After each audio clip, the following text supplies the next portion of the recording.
toho suchozipsehového prekrytia tam je dosť?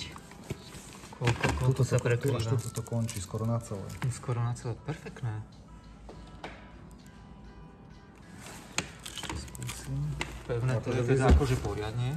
To sa to nepohne, lebo je tam tá guma, vieš, že to je také protišmykové. Hej, a tá je dosť mäkúčka, tá guma, tá je fakt, že silná. Ako ono asi najlepšie bolo, keby si to každý vyskúšal na svojej príobe, lebo tie brady sú rôzne, vieš. Ja si myslím, že by to mohlo byť. A skús ešte teda zaklopiť aj teda štít, že či tie pasiky drží.